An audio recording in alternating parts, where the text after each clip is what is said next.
5m에 달하고 얼굴 길이만도 무려 5m인 비로자나불. 얼굴만 성인 3사람 정도의 키를 합한 길이다.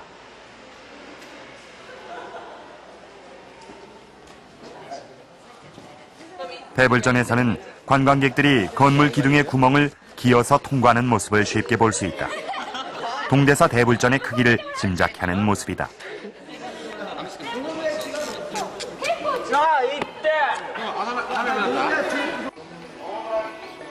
그런데 이러한 거대한 규모의 사찰을 짓게 된 배경엔 신라가 있다. 법화당은 동대사 건립의 배경이 되는 건물이다. 8세기 이 건물에서 화엄경을 강의한 것이 계기가 돼 동대사가 지어졌다. ここは東大寺の法華堂あるいは三月堂と言われるところで東大寺としては最も古い建物のあるところなんですね。実はここで天平の740年に初めて華厳経というものの講説講読が行われたと言われています。でその時の講師になったのは新羅で行って勉強をしてきた新庄と言われる方で、当時新羅は非常に華厳経というものが盛んで、衣装でありますとか原料でありますとかそういう立派な方が出ておられます。 동대사에 관한 기록을 모아놓은 동대사 요록에도 신라에서 공부하고 돌아온 유학생 심상에 대한 기록이 있다.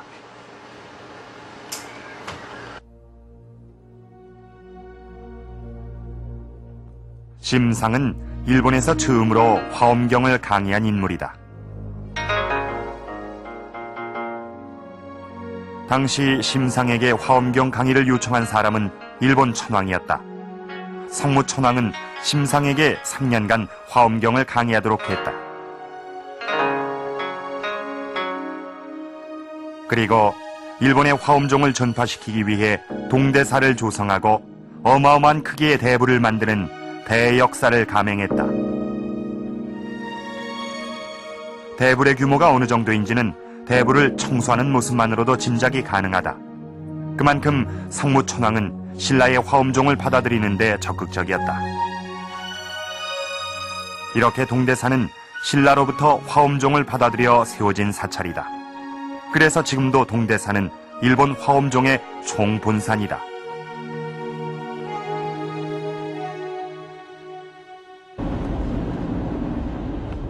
그런데 8세기 신라에서 일본으로 전해진 건 화엄종의 사상만이 아니다. 일본 교도의 오타니 대학.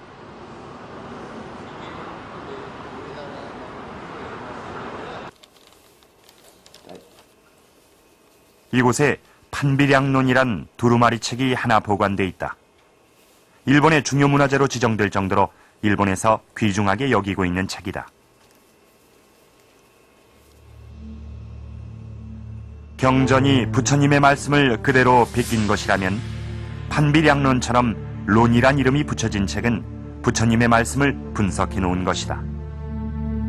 때문에 불경 공부를 많이 한 사람만이 쓸 수 있는데 이 책을 쓴 사람은 바로 신라 화엄종의 대가인 원효다.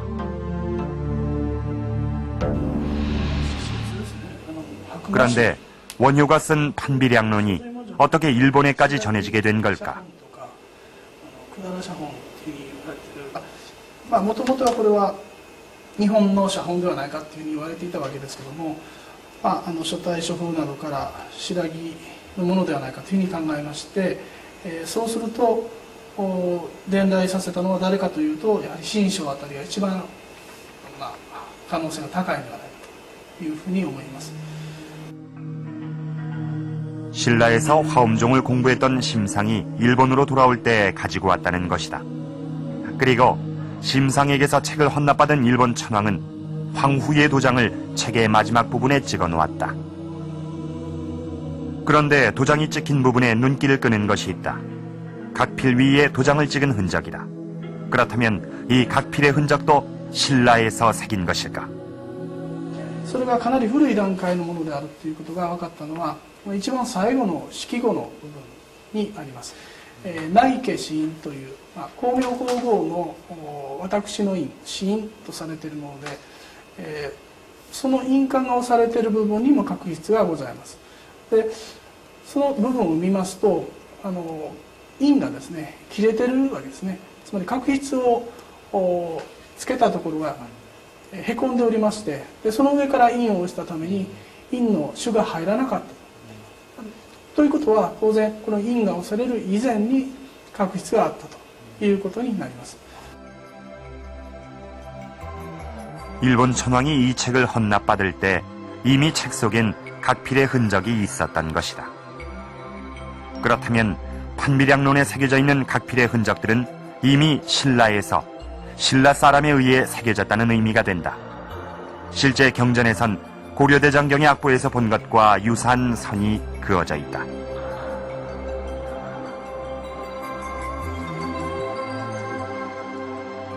그런가 하면 아직 그 의미가 해석되지 않은 글자들도 보인다.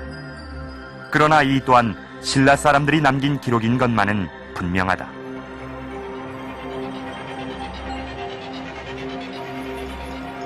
화엄종이 일본으로 전해질 때 신라의 불경과 함께 구결 문자들도 일본으로 건너간 것이다.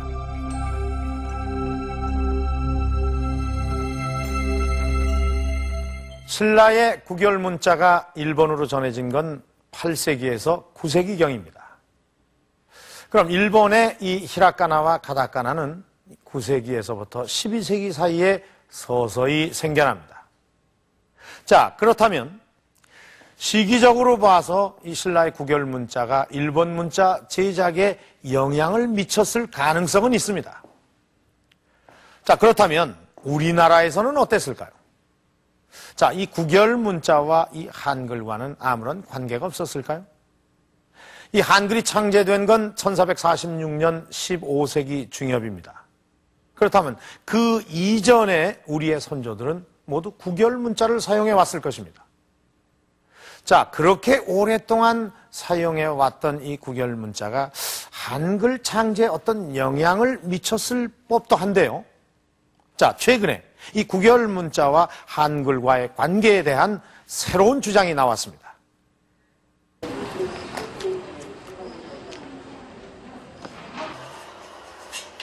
(2년) 전 각필 구결문자 발견 당시 구결문자 조사 작업에 참여한 이승재 교수는 훈민정음 창제 당시의 한글과 불경 속의 구결문자가 깊은 관련이 있다고 주장한다.